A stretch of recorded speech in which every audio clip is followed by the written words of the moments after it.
Meskipun Qin Yichen tidak keberatan dengan hegemoni seperti itu, bagaimanapun, aturan dibuat oleh orang lain, dan bagaimana penerapannya tidak ada hubungannya dengan dia, dan dia hanya memiliki hak untuk melakukan hal-hal dalam aturan yang ditetapkan oleh orang-orang ini.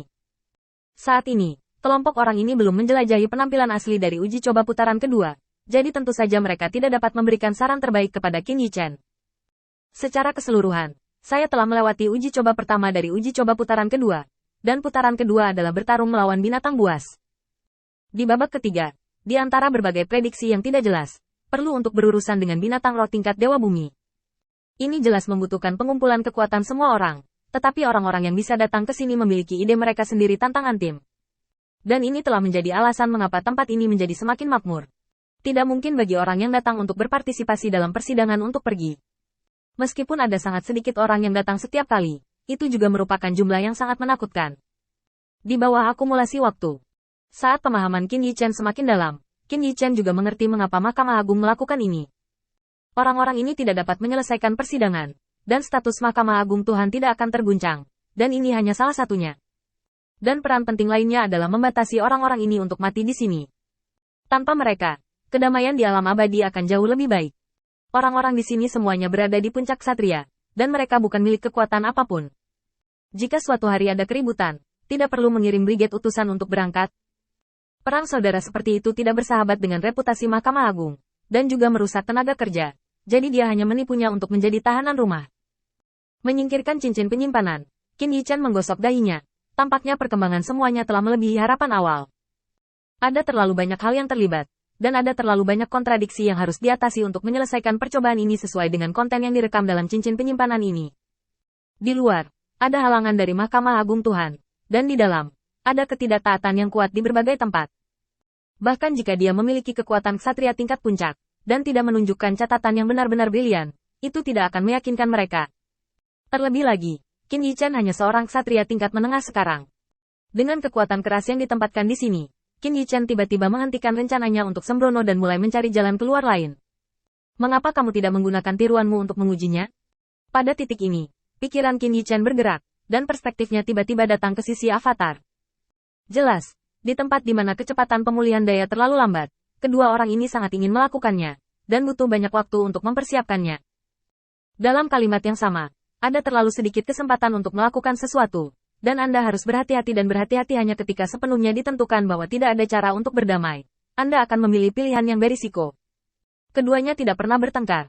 Qin Yichen berkata dengan ragu-ragu. Kenapa kalian berdua tidak berhenti sebentar dan dengarkan aku?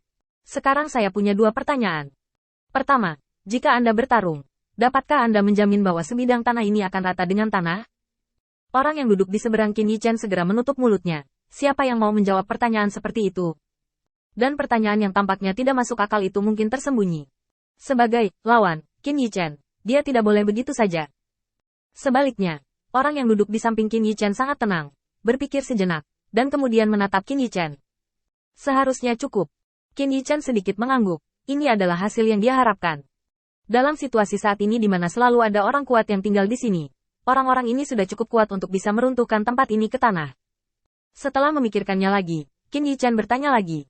Kamu bilang, akankah binatang roh itu tiba-tiba keluar suatu hari nanti? Dewa Bumi, jika kamu tidak siap, bukankah kamu harus menyelesaikan semuanya? Orang di samping tertawa dan menjelaskan kepada Qin Yichen. Faktanya, tidak peduli berapa banyak ksatria puncak yang ada, mereka tidak akan berhenti membunuh binatang roh. Bagaimanapun, ada celah antara alam, dan ada penghalang untuk melindungi tempat ini, sehingga binatang roh di luar akan tidak masuk. Qin Yichen mendapatkan 3 informasi penting yang dia inginkan melalui kata-kata ini lagi. Jelas, ada ruang untuk manipulasi di sini. Karena pengetahuan Qin Yichen tentang binatang roh melampaui orang-orang ini terlalu banyak. Berbicara tentang binatang spiritual, mereka pada dasarnya adalah binatang dengan kebijaksanaan, dan dalam kognisi Qin Yichen, dengan kebijaksanaan spiritual, ada kemungkinan negosiasi. Selain itu, semakin kuat binatang roh, semakin tinggi kecerdasannya, dan bahkan melebihi manusia dalam beberapa aspek. Ini semua adalah hal yang tidak diketahui oleh orang-orang di puncak ksatria, dan bagi Qin Yichen, semua ini terlalu jelas. Saat Qin Yichen mengangguk, lalu dia melihat pria yang duduk di seberangnya dengan senyum dingin. Apakah kamu sudah cukup melihat drama itu? Saya mungkin juga memberitahu Anda bahwa saya telah melakukan apa yang perlu saya lakukan. Jadi biarkan orang-orang besar di belakang Anda menonton pertunjukan dengan tenang. dan jangan ikut campur dalam urusan saya. Berhati-hatilah karena aku akan membalikkan wajahmu. Ketahuilah bahwa tidak ada yang akan merasa buruk pada saat itu. Pria yang duduk di seberangnya tertawa terbahak-bahak. Dia menertawakan betapa berlebihannya kata-kata Qin Yichen. Kamu adalah seorang ksatria kecil di tengah. Aku tidak tahu bagaimana kamu membodohi dua bajingan yang menjaga pintu. Kamu tidak benar-benar berpikir bahwa kekuatan tingkat puncak kesatriaku sedang bercanda denganmu, kan? Juga, jangan anggap aku sebagai dua orang idiot yang menjaga pintu. Aku menggunakan satu tangan untuk menggantung dan memukuli dua orang. Bisakah kamu melakukannya lagi?